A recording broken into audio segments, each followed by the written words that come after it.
안녕하세요. 도전과 경험을 통한 성장, 성숙한 진로 설계를 위한 여정으로 발표할 김혜은입니다. 차례는 다음과 같습니다. 저의 진로 고민은 많은 사람이 그렇듯 수능에서부터 시작됩니다. 수능에서 기대에 미치지 못한 성적을 받은 저는 대부분 한전에 취업한다는 말을 듣고 전기공학과에 진학했으나 흥미를 느끼지 못하였습니다.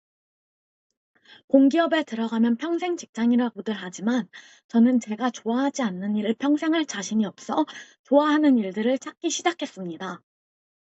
여러 경험 중 제가 좋아하면서도 다른 사람들보다 잘하는 것이 무엇일지 고민한 결과 중고등학교에 찾아가 학생들에게 공과대학과 관련된 진로를 소개해주는 전공 알림이 활동을 하며 학생들을 가르치는 일을 좋아하고 잘한다는 것을 알게 되었습니다.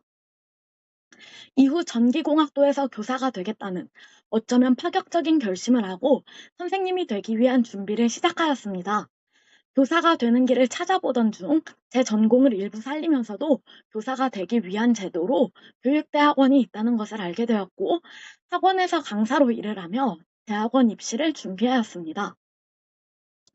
학원 강사로 일을 하면서도 내가 좋은 교사가 될 수 있을까? 어떤 교사가 되고 싶을까에 대한 고민을 계속하였습니다.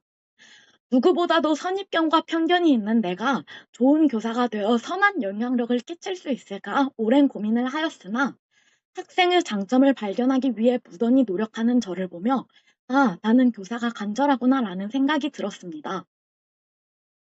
이후 큰 결심을 가지고 교원대학교에 진학하였고 진로 고민을 통해 여러 차례 진로를 바꾼 사람으로서 진로 교육에 대한 깊은 관심을 가지고 교육에 접근하였습니다.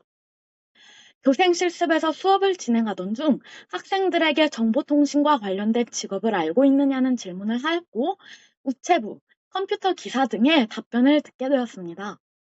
학생들의 답변에 놀란 저는 이후 이공계 관련 진로 교육이 제대로 이루어지고 있는가에 대한 고민을 하게 되었습니다.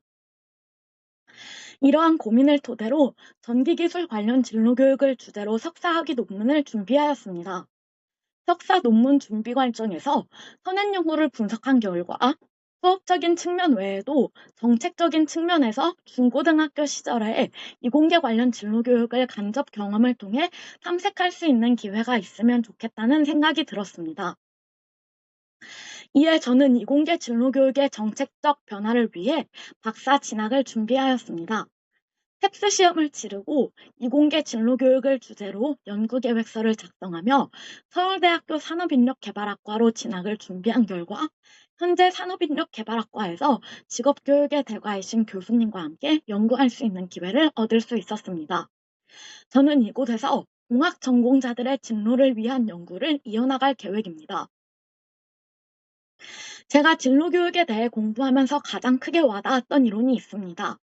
타이드만과 오하라는 진로 발달이 직업 자아 정체감을 형성해 나가는 계속적 과정이며 직업 자아 정체감은 의사결정을 되풀이하는 과정에서 성숙한다고 합니다. 누군가는 저를 보고 계속해서 진로가 바뀌는 줏대없는 사람이라고 생각하겠지만 타이드만과 오하라의 관점에서 저는 누구보다도 성숙한 직업 자아 정체감을 가진 사람이라고 생각합니다. 저는 전기공학에서 교육으로 진로를 바꾸며 제가 가진 전기공학이라는 1차 전직 캐릭터를 바꾸고 1차 전직 캐릭터를 버리고 교사라는 직업으로 캐릭터를 다시 키운다고 생각했습니다. 그러나 산업인력개발학과로 진학한 지금 저는 전기공학과 교육이라는 무기를 모두 사용할 수 있는 사람이 되었습니다. 저는 제가 가진 무기를 모두 활용해서 공학자들을 양성하기 위한 교육을 계속해서 연구할 것입니다. 여러 번 진로가 바뀌었지만 제가 한 경험은 어떠한 방식이 되었든 제 진로에 있어 밑거름이 되었습니다. 아직 해보지 못한 것에 대한 아쉬움과 미련이 남는다면 주저하지 않고 도전해 보셨으면 좋겠습니다. 진로의 방향은 바뀔지라도 경험은 버려지지 않으니까요. 도전을 통해 얻는 경험과 의사결정의 반복이 진로를 선택하기 전에 원점으로 돌아가는 것이 아닌 성숙한 직업자 정체감을 향한 한 걸음이라고 생각하셨으면 좋겠습니다. 여기까지 발표 마치도록 하겠습니다. 감사합니다.